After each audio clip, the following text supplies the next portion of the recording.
And tonight we are going to talk about one of the powers that we all need to imbibe, to practice. There are many virtues. For example, love is a virtue, peace is a virtue, happiness, silence, truth. But some of these virtues play a double role. They're not just virtues, but they're also powers. And cooperation is one of them. Seeing our current crisis, there's a need to bring cooperation into our action, into our thoughts, into our relationship, because you must have already noticed that we cannot survive on our own without the support of others, as well as the support of nature. We need carpenters, we need mechanics, we need electricians, we need farmers, we need garbage collectors, we need a church, we need a playground, we need or an arena where sports and entertainment is available. We need all of that for the development of ourselves. It is said that it takes a whole community to raise a child. If you think about it, even though our 5 fingers are not same in size, but yet if one of those fingers become hurt or disabled, the whole functioning of the hand becomes impeded. We're not able to use the hand effectively. It's like if you look at the flat screen TV that we have in our house, and yet seeing the size of the screen and look at the size of the remote control, there's no comparison. And yet, if that remote control doesn't function well, it impacts on the functioning of the TV, as well as it affects the viewer. One of the greatest achievements in the 1960s was related to someone we can describe as the weatherman. And he discovered that the flapping of the wings of a butterfly in one part of the world can create a tornado in another part of the world. It may seem far-fetched, but the reality is such that something happening in one part of the world can have catastrophic impact on another part of the world. The world today has become like a global village, and everybody is connected by a tiny gadget called cell phone. So small.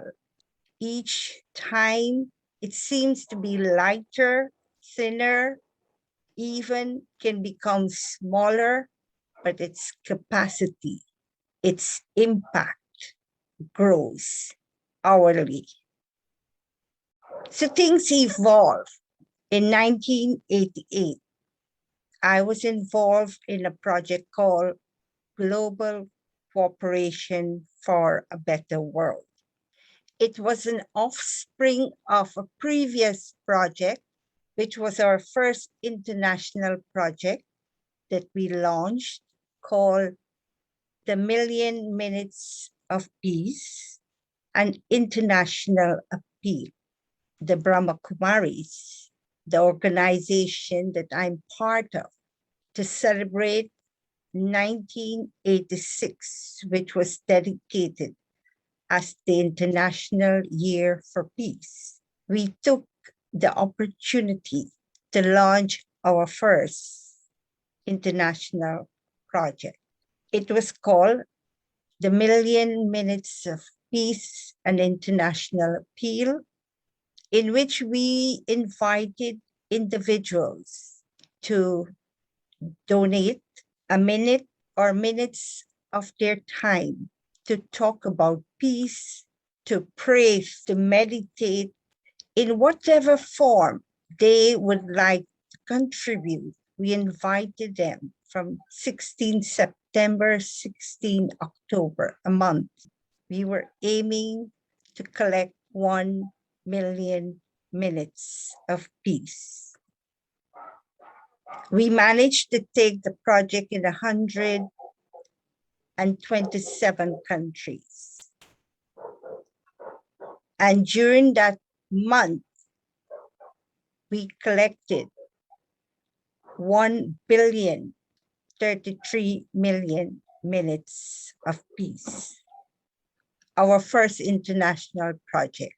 No money was involved, just inviting people to donate a minute or minutes of their time promoting peace.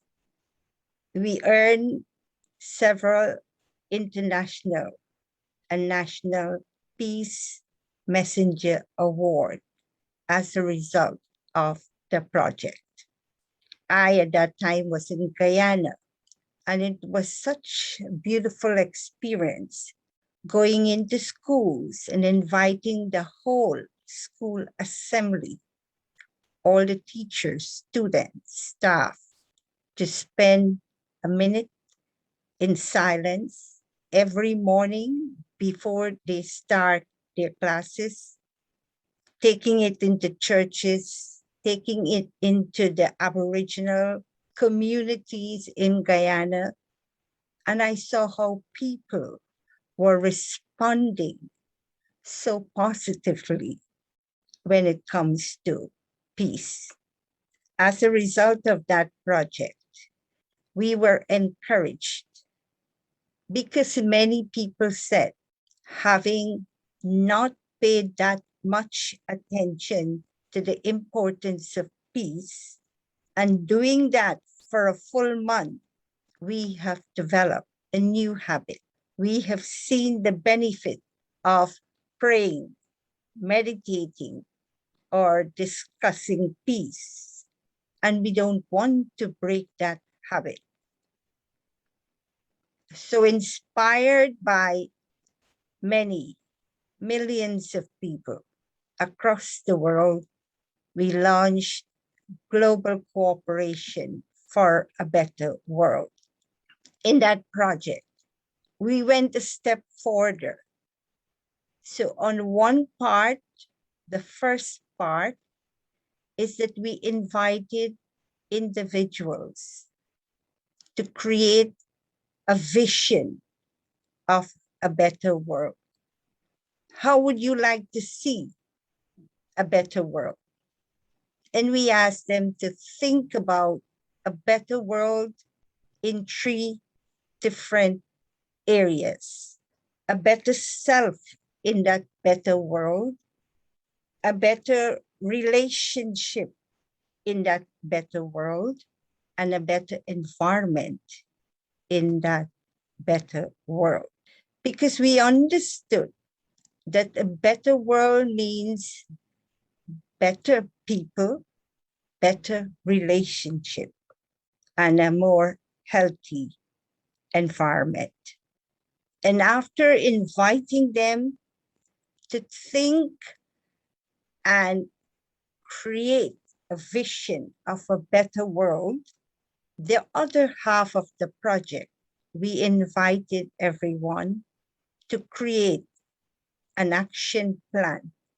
What would I like to do to bring that better self better relationship, and better environment in that better world? What would I like to do to make it happen? Because it's not enough only to think or create in my mind's eye what I would want to see happen.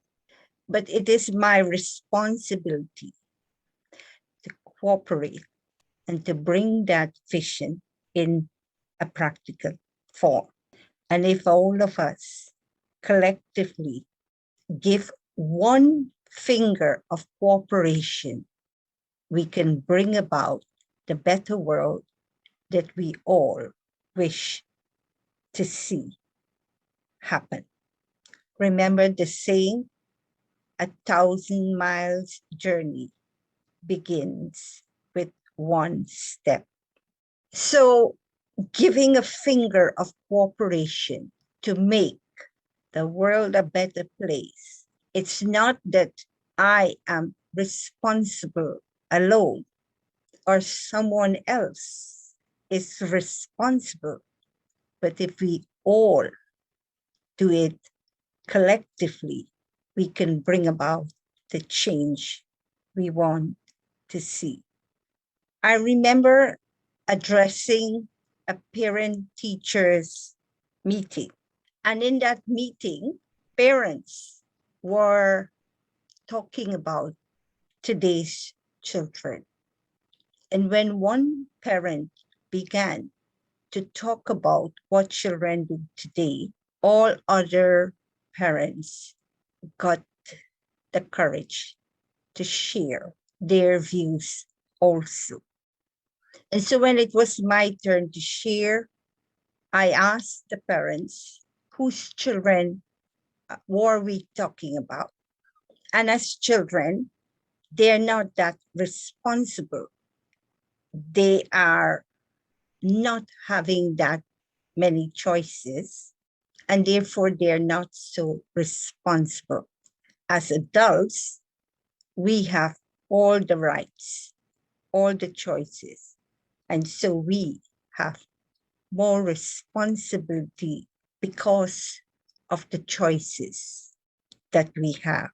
And so I asked the parents, how many of you in this room want the best child, the most amazing child?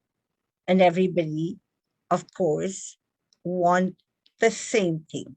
They want the best child. So I asked the parents, what is the prerequisite? What's the first step to ensure that the end result is the best child? And it was interesting, the different opinions and different views of the gathering. Some thought, teach them manners. Some thought we should discipline them. So there were many, many interesting views. At some point, with lots of encouragement, I helped them to see that the prerequisite for the best child is the best parents. We teach by examples, not necessarily by force, discipline. And so if we want the best child, we have to be the best example, a role model. Because there's a saying, children often fail to listen to their parents, but they never stop imitating them. So if we want a better world, a better relationship, we've got to start with a better self. I'm sure you will agree with that.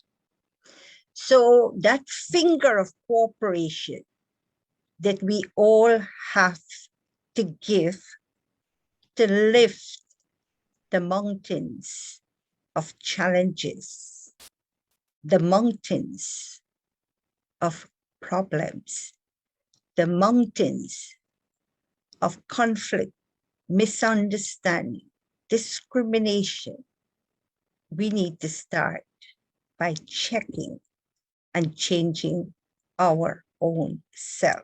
That's all we can contribute. We can't, we can't change others. We can't change the world, but we can give a finger of cooperation to bring the change we want to see. So if you look in the world today, nature operates in a cycle, in a cyclic manner. We have summer, followed by autumn, followed by winter, followed by spring. We have seasons. We see the moon. Sometimes it's just a crescent. Then it is full moon. It takes a period of time to evolve, to go round in a cycle. And so there's a time for planting seeds. And as a farmer, they have to develop the insight, the know-how, when to put those seeds down. And there's a time for reaping the crops. If they leave it too long, it's not going to be beneficial to all.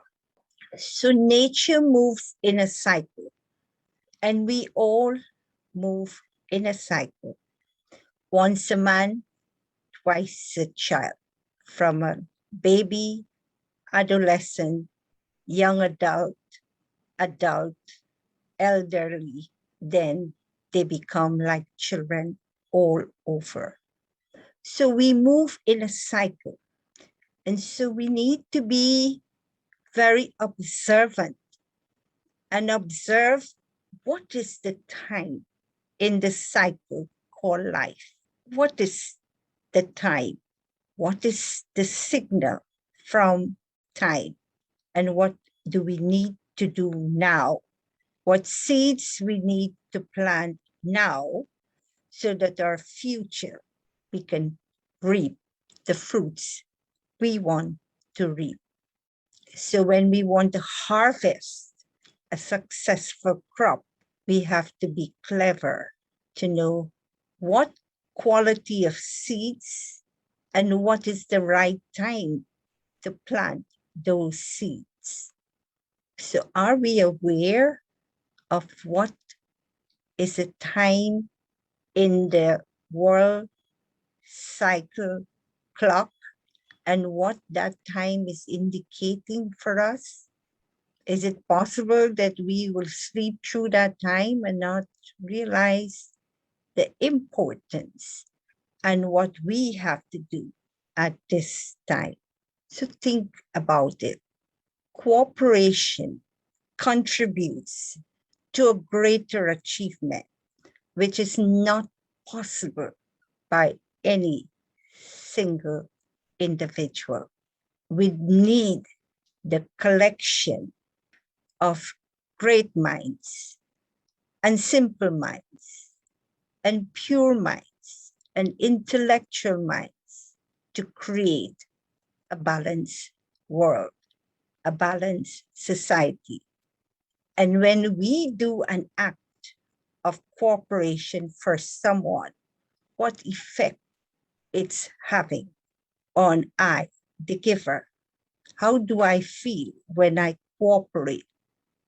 When challenges come, whether within families, within couples, within a local community, or whether internationally, we need to acknowledge at that time our higher purpose for being together.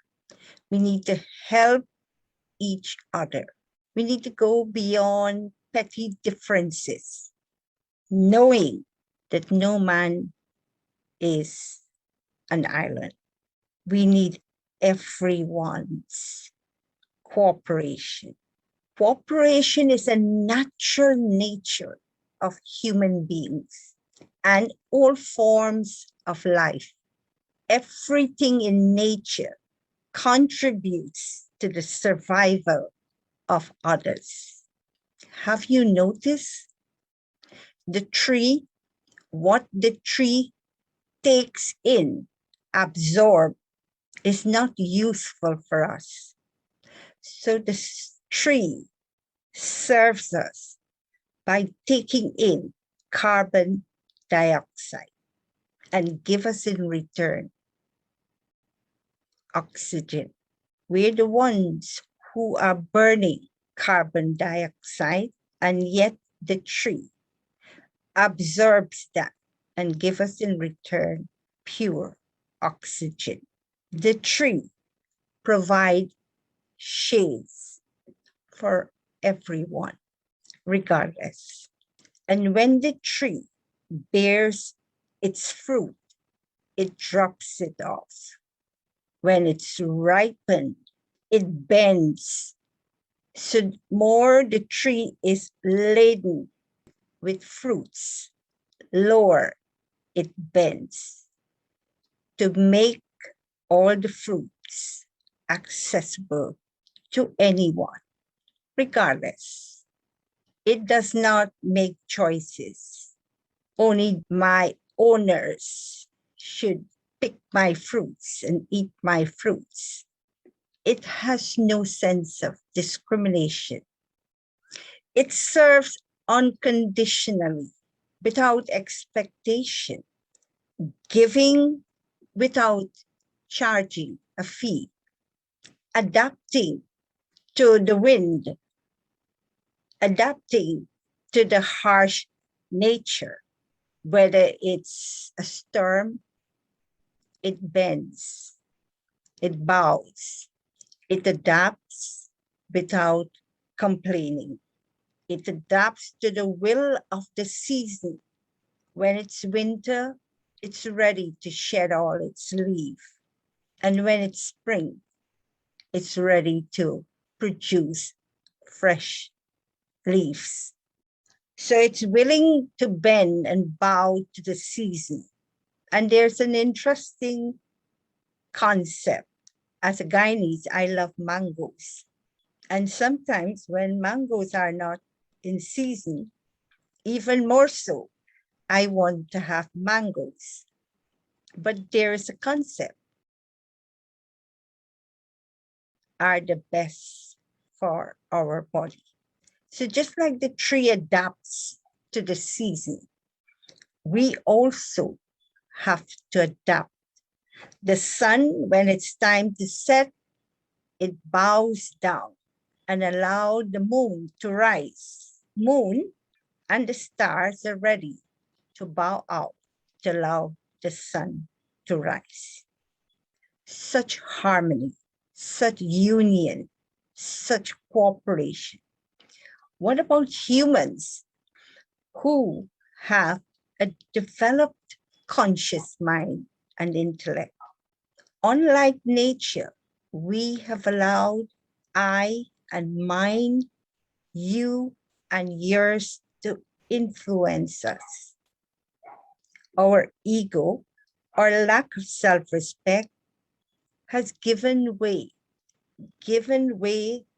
to wanting respect, approval in return for what we give.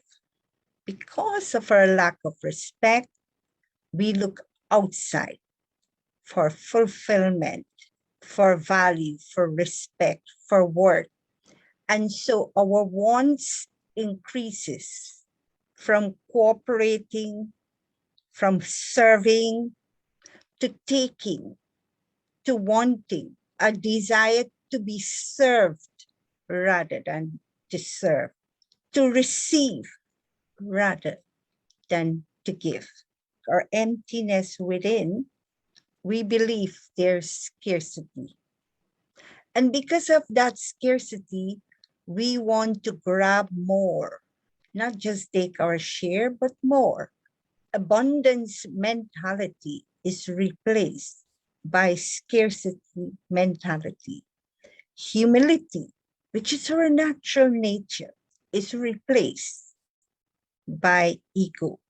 Our giving, which originally was unconditional, our giving becomes conditional, calculative. We seek happiness rather than give happiness. We think about the individual. We think about the I, me, mine, rather than the collective, the whole. Can you imagine what will happen if all of nature thinks selfishly, wanting instead of giving?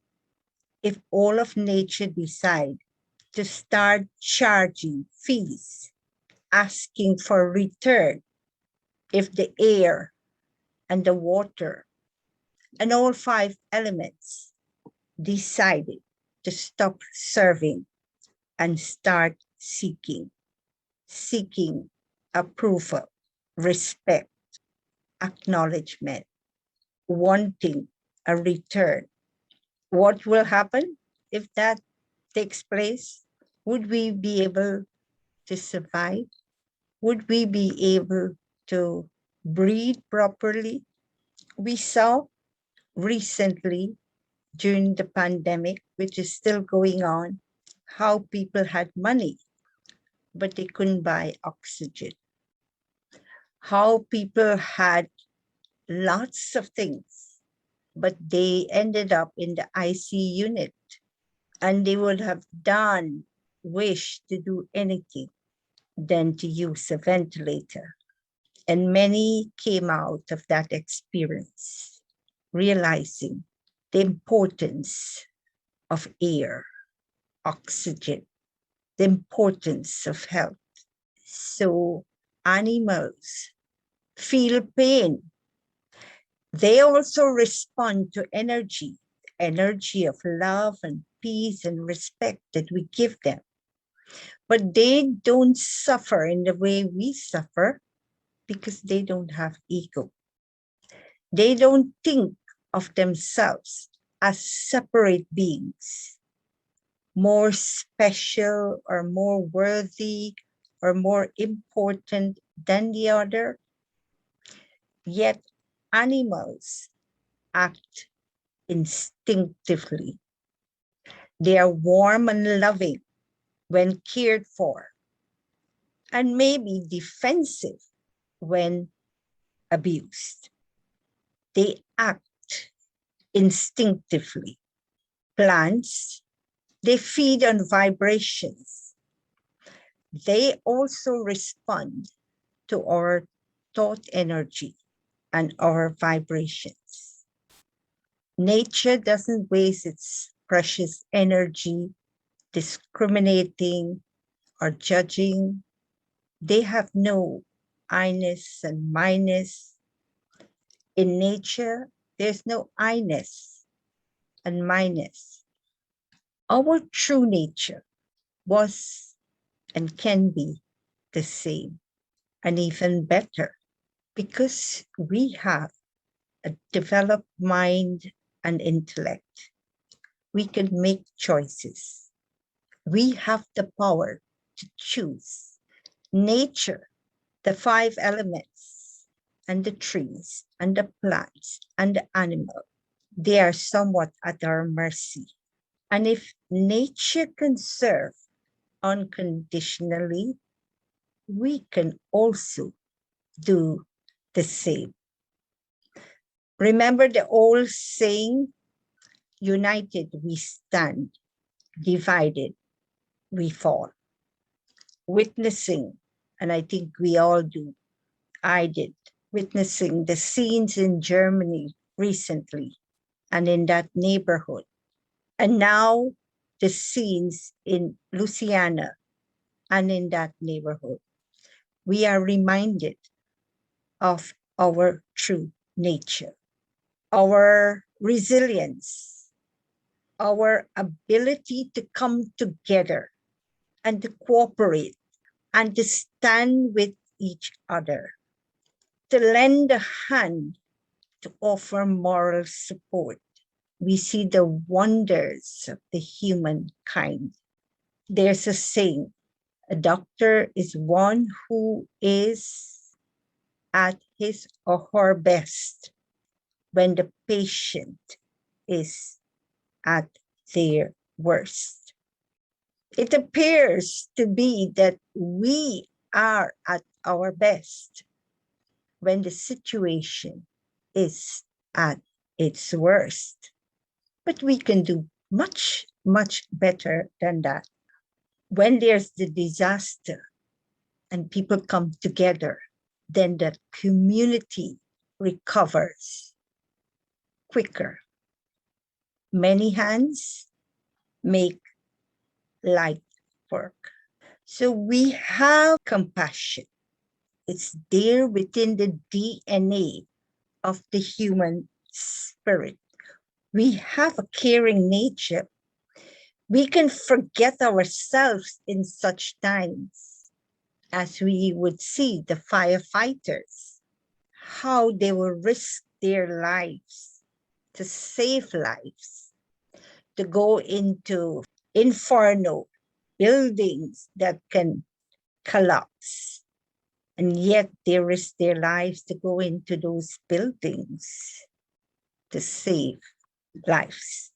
So we have that caring and compassionate nature. When put to a test, we can emerge it. We can go beyond and forget our own sorrow and loss, and we can collectively help others to become courageous, to give them a sense of, I am there for you. At that time, we are ready to put aside petty things like racism, discrimination, gender, religion, politics. We can put aside everything when there's a need. But why only emerge them occasionally? And why only when there are scenes of disaster? Why can we do that day by day? Why do we allow petty things to divide us?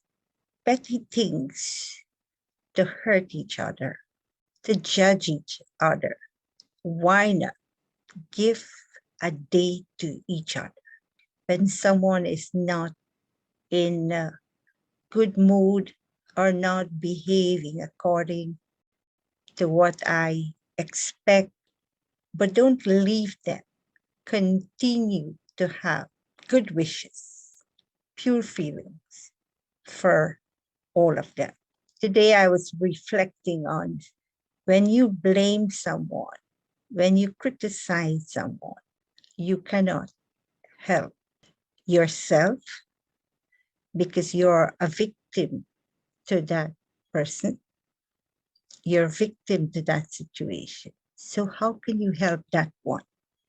Only way where your pure feelings and good wishes can reach that one and heal that one and help that one is to remove from your own mind any blame, not seeing the fault of anyone. Then our good feelings and good wishes work.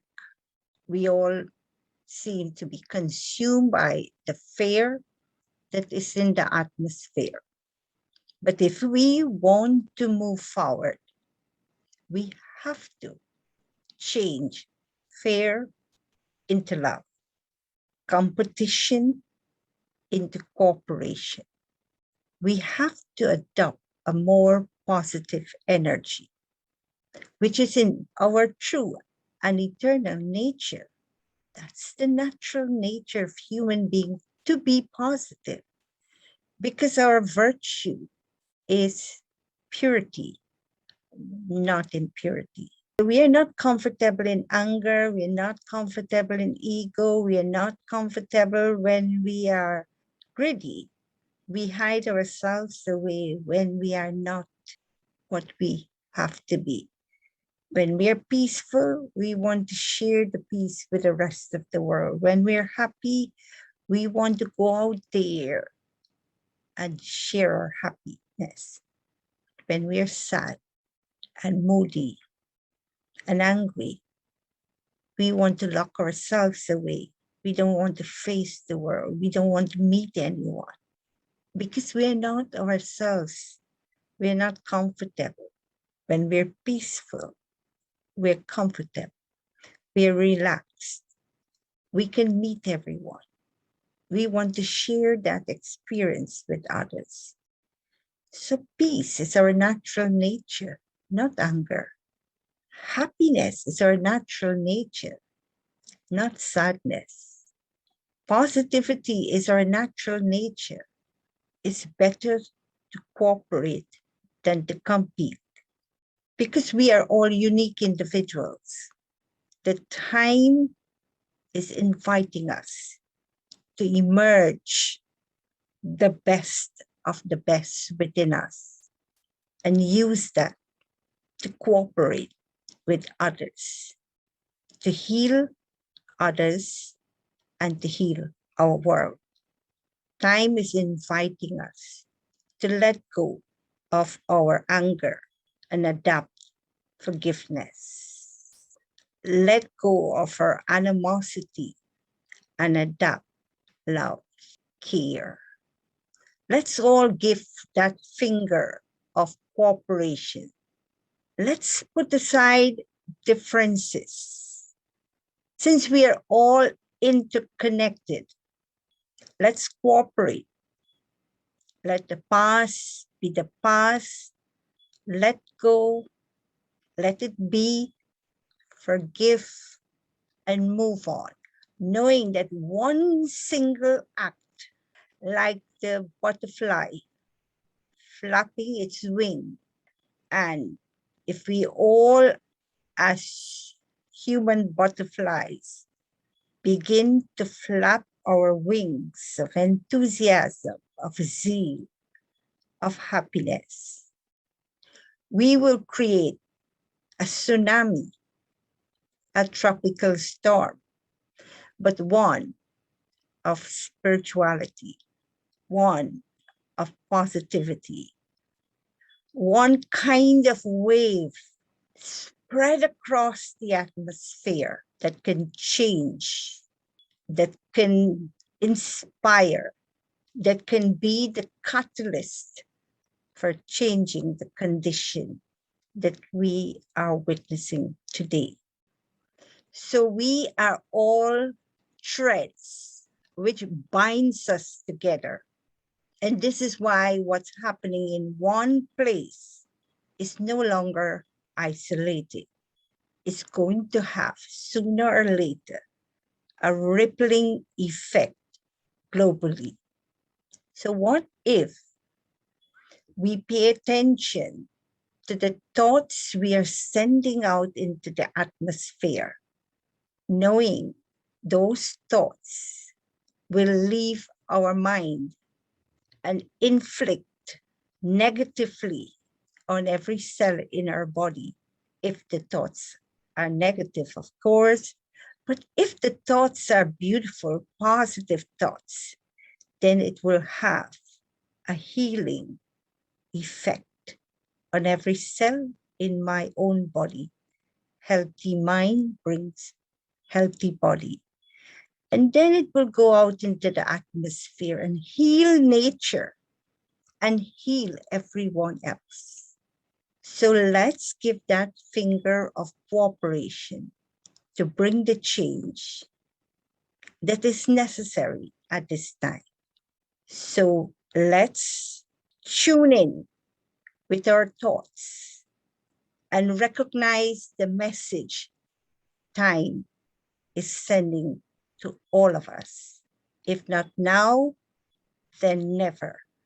We have this golden opportunity to change things around for the better and to bring our world, our one human family together in harmony, in unity, so we can not just survive, but we can grow and we can create heaven right here, right now, on this very earth is a golden chance time is giving us to be chancellor for change. Om Shanti and good night.